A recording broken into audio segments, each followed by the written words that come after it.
The Epic of Gilgamesh, a tale of grief, quest, and wisdom. In the heart of Uruk, the great city of towering walls and bustling streets, King Gilgamesh sat alone in his dimly lit royal chamber. The room was vast, its high ceilings lost in shadow, the flickering light of oil lamps casting dancing shapes on the stone walls. Enkidu, his brother in arms, his mirror in spirit, was gone. The gods had taken him as punishment for their defiance, and now Gilgamesh was left to bear the crushing silence of his absence. He sat on the edge of his throne, his head in his hands, his mind replaying their shared adventures.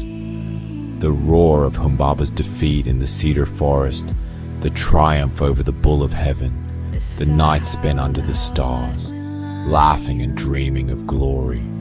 But those memories were now tinged with pain. Why must we die? Gilgamesh whispered to the empty air, his voice trembling. What is the meaning of a life that ends? If even Enkidu, so full of strength and vitality, could perish, then what hope is there for me? The question echoed in the chamber, unanswered. For the first time in his life, Gilgamesh, the mighty king, who had faced monsters and gods alike, felt small and powerless.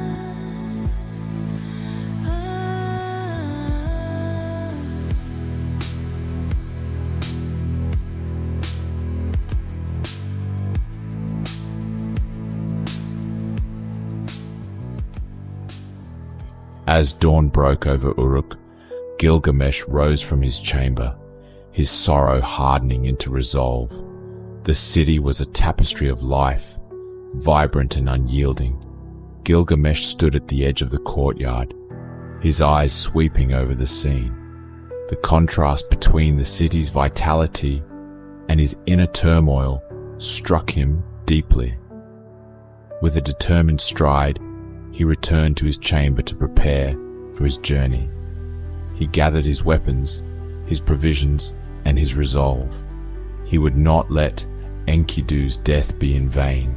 Gilgamesh's quest led him far from Uruk, across deserts and mountains, through forests and rivers. He faced trials that tested his strength, his courage, and his will, but nothing could prepare him for the encounter that awaited him in a lush golden garden, a place of such beauty that it seemed otherworldly. The garden was alive with color and fragrance. Trees heavy with fruit stretched their branches toward the sky, and flowers of every hue carpeted the ground. The air was thick with the scent of jasmine and honeysuckle, and the sound of birdsong filled the air. It was here that Ishtar, the goddess of love and war, appeared before him.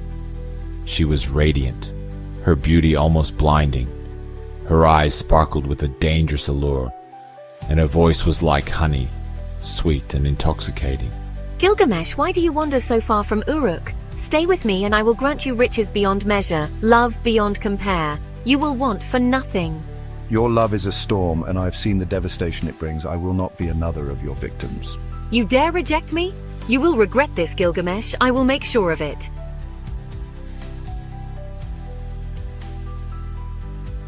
But Gilgamesh turned away, his resolve unshaken. He had no time for the whims of gods. His quest was far greater.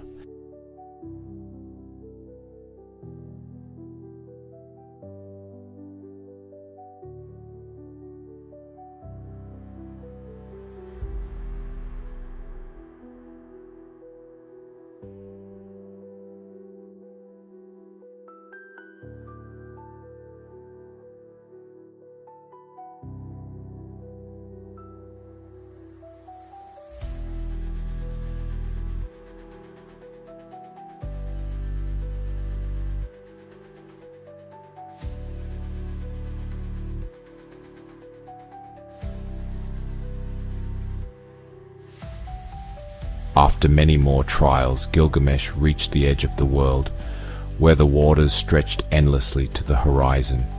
It was here that he found Utnapishtim, the immortal survivor of the Great Flood. The old man sat by the calm waters, his face lined with the wisdom of ages. They sat together by the tranquil shore, the gentle lapping of waves accompanying their conversation. But immortality is not for mortals to claim. Utnapishtim said, his voice calm and measured. The gods decreed it so. Instead, cherish the life you have, for it is fleeting and precious. Gilgamesh listened, his heart heavy, yet beginning to understand. He had sought to defy death, to conquer it as he had conquered Humbaba and the Bull of Heaven. But now, faced with Utnapishtim's wisdom, he realized the futility of his quest. Defeated but enlightened, Gilgamesh returned to Uruk. The city's grandeur greeted him, its towering walls, its bustling streets, its vibrant life. He walked among his people, no longer the prideful king, but a man transformed.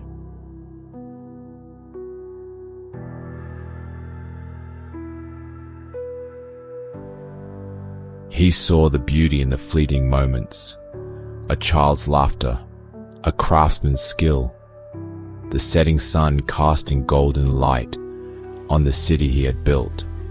Though he could not escape death, he realized that his legacy would endure in the lives he touched and the stories he left behind.